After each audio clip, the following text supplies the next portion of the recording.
Hello, my name is Amber Wolfrom, and today we're going to talk about the no wrong door philosophy. It is a way for individuals to get the right help at the right time, regardless of who they call. And we're going to get into what that is all about. The No Wrong Door presentation is brought to you by the Family and Children First Council here in Hancock County. And if you are able to start a new job, you might be watching this between normally scheduled presentations. And so we put it on video. First, we're going to talk about which door is the right door, and community members may not know where to turn. Systems can be very confusing. We often have a lot of lingo and or abbreviations to our names, and that can be very confusing for the general public.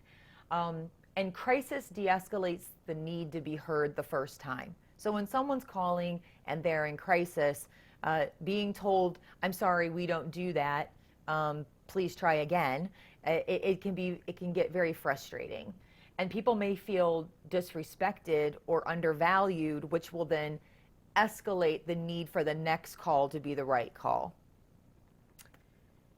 There are benefits to us doing no wrong door approach. So in many of the positions that I have worked throughout Hancock County, depending on what the title of the agency is or where it falls in the old thing we used to call phone books, we might get a phone call that had nothing to do with what we did. And before no wrong door, we would say, "I'm so sorry, we don't do that here, and but have good luck," and we'd hang up. After no wrong door, it became the role of the gatekeeper, the person answering the phone, to help that person seek out the right service. So, "No, I'm sorry, I don't do anything with animal protection, but I think I know who that is. Let's pull out the phone book together, let's hop on a website together, and let's find the right phone number for you." Or it might be where we help empower the person in their problem solving, saying, "Well, it sounds like the agency you would need would be agency X.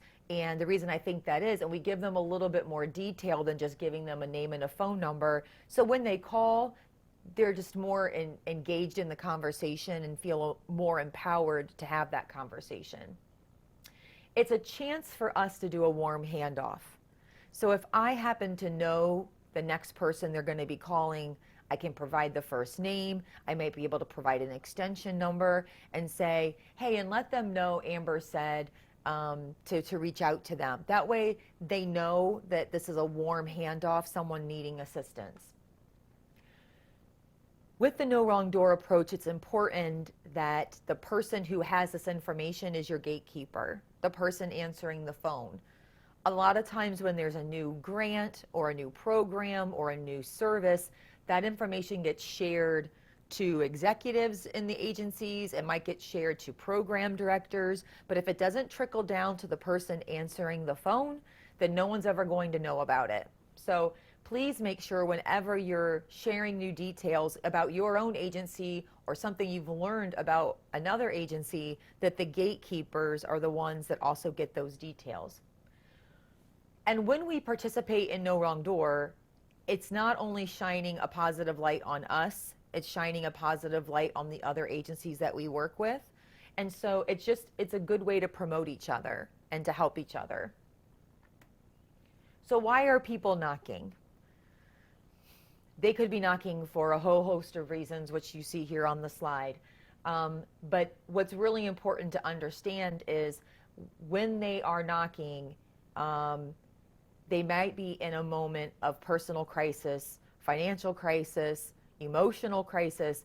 We may not get the most pleasant person on the other end. We may not have the person that's going to remember every single thing that we said, because emotionally or psychologically, they could be not in a good place. So it's up to us as the person providing the help and the support to be there to guide them through that conversation, regardless of why they're reaching out for assistance. So in understanding those interactions, we've got a little slide here about the stress scale. Understanding people coming in might be thriving, they might be surviving, they may be struggling, or again, the word of the day, in crisis. And that's usually why someone's reaching out to one of our nonprofits or agencies in our community. They're not generally calling because things are going really well. And if we are the keepers of funds or programming, we have to help sort out, are they appropriate for our service? And if not, who can we refer them to? And if they're calling to us and they are overwhelmed or they are lashing out or things that may occur when we're just struggling or in crisis, that interaction may not go in a good way. And so how do we make sure that, one, we're not taking the call personally and how the person is interacting with us, and that we are able to still stay engaged and assist no matter what kind of feedback we might be getting on the other line. And we'll go into a little more detail about that. So with No Wrong Door, we want to engage, we want to direct, and we want to assure them that we're going to help them get the help they need. So by engaging, we're actively listening. And I know some of this can seem, pretty elementary, but people can tell when we're distracted, whether they're standing in front of us or they're on the phone. They need to know they have our full attention. And we need to give our full attention to make sure we're picking up on the pieces that may help us decide, are they right for our programming and our funds, or do we need to warm hand them off to someone else? They don't need sympathy, they need empathy. They need to know that we understand that it can be tough to be in the place that they're at. And we want to assist the caller in communicating their needs. If they're running off on tangents where, we're not getting the details that we need to help guide them back through that empathy to get them back on point. We can help them determine their priority referral. So if they're calling and you say, what can I help you with? And they say, I need everything. Well, then that's a time to say, well, what can we assist you with the most today? Like, what do you need to accomplish today so that we get them to the right agency? We also know that in our area, some agencies aren't open every day, or they're open at certain times. So while they may have a high priority for one thing, if we know that that agency is not available, we can help direct them where they can get assistance today and then help them understand how that all works for the next calls they need to make. With each call, we need to be honest with how we can help and how we can't. And we don't want to promise something that another agency is going to perform that they may not be able to keep that promise. So we just want to be honest throughout the conversations. And if we can prepare them for what the next call is going to look like, that's great. You're going to get an automated call, and you're going to have to know what buttons to push. Or it's going to be a person, and this is what you can expect. Or it's going to be an extension. And when we can, if we have someone that's having difficulty communicating their needs, maybe we can make that warm handoff call for them. So I've had scenarios where the person is, especially if they're on a limited income and their cell phone minutes are by card and they can't spend time in an automated system, I can make that phone call to the next person and say, hey, this is this person's name and their phone number. Please reach out to them. They know to expect your call, and that person then can wait for the phone call versus being stuck in some phone loop. So there are some key questions we need to ask when someone calls. We want to know, where do you live? Many of our services our funding is by county, and so we need to know before we get real excited in helping them and get them excited about our services, are they even eligible? We also want to ask, who are you already working with, or who have you already called? Before we start giving them more details, they might already know about those agencies. What is your age? Do you have any minors? That might open the door for additional services as well. Are you a veteran? Many veterans are not aware of the services that are available for them. And so if they are a veteran, we want to get them to the local veteran services so that they can help advocate for services as well. And we also want to know, do you have a pen and paper to jot all this down? If we're just providing the information very quickly, especially if they're on a cell phone, we want to make sure they're near something that they could be putting the details in. If we hear that they're driving, we might want to ask prior to beginning any of this for them to find a parking lot or find a place to park so that we can have a conversation that they're going to remember. So with the direct, we want to provide the caller with the name you're going to be referring them to. So if they contact us and we're not the right door, we're going to let them know what the name of the agency is. If the agency is often known by acronym, that's great. Give them the acronym, but also tell them what it stands for. Because when the person makes the phone call, whoever answers it might answer with the full name or with the acronym. We want to give them the phone number and preferably the website, because often, especially in times of, Ohio snow, or if there's a reason why offices are closing, we want them to be able to check the website for the most current information of opening and access.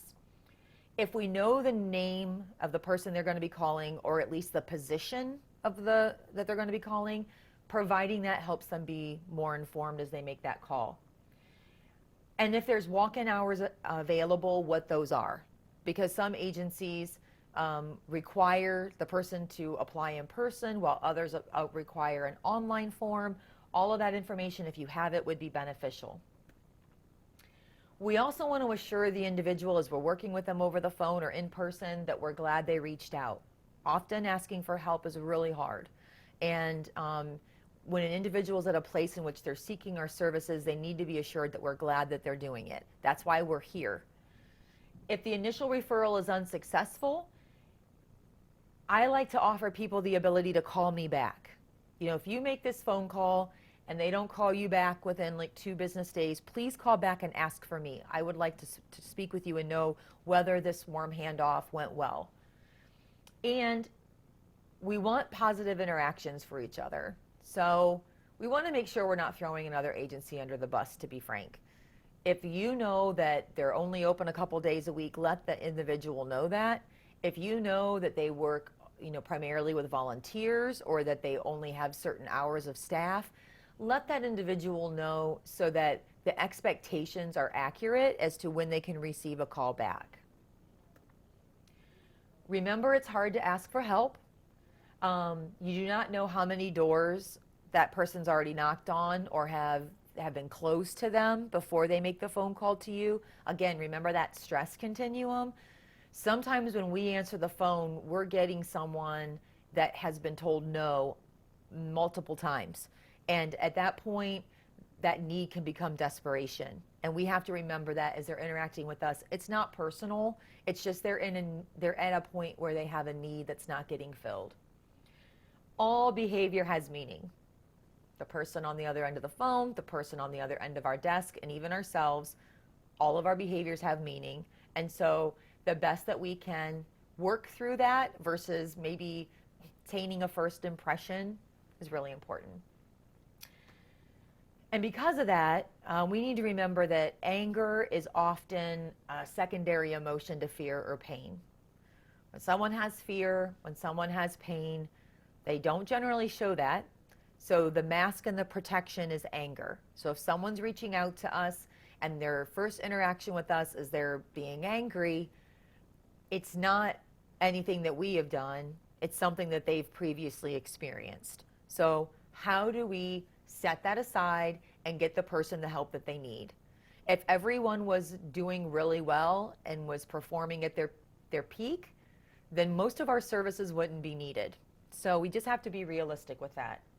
And we want to make sure that our interactions are trauma-informed. So trauma-informed care approaches mean we want to know what happened to somebody, not what's wrong with them.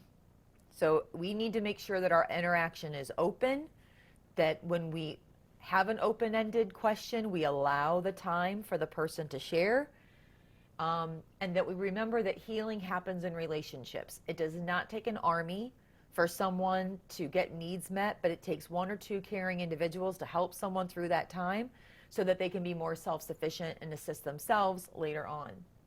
And we want to focus on the person, not necessarily their problems. And that can be really hard. We're dealing with a lot of individuals every single day. We often want to get a shortcut to how we can help them best, but sometimes we need to know more of the picture before we can do that. And whether we're going to keep them on because we're the right fit or we're going to pass them on, that interaction is huge for them to continue to want to reach out and get assistance and get help as they need it. And providing a person with voice and choice can lead to empowerment. So whenever we have the opportunity to offer somebody a choice, it's empowering. So if we have 2 desks in an office, instead of directing someone where to sit, ask them where they'd like to sit. Take a look at our waiting rooms. see if there's ways for people to feel comfortable if they need to sit near a door, away from a door, near a window, away from a window. Um, how do we make it possible when they're reading the forms? Are we asking in a caring way, do you need any assistance with this form, before we just simply push a form through a window and say, fill this out and come back up when you're done? That might not be possible for that person. We just have to think about, how do we increase access to our services by utilizing empathy, but also meeting people where they are and understanding the interactions we're having with them may have nothing to do with us, and that's okay. We share this, we're all on the continuum for mental health, because while individuals may be coming to us in different states of thriving or surviving or struggling or in crisis, we ourselves every day are in a point of healthy, reacting, injured, or ill as well. So as you look at this slide, think about, when I get up in the morning, when I put my foot on the ground, where am I starting off? Am I starting off in the green? Did I have a good night's sleep? Am I performing well? Can I take things as they come and work with them and let them go? Or from the moment I'm waking up in the morning, am I reacting? It's important for us to know this, because we're going to be interacting with people in person or on the phone or through email. And if we're already in the yellow, orange, or red, the interactions that we're having with others are going to be escalated as well. And so it's one of those things where you think, wow, every person I've interacted with today has had a chip on their shoulder. Okay, is that everybody we've interacted with? Or is that how we started every conversation?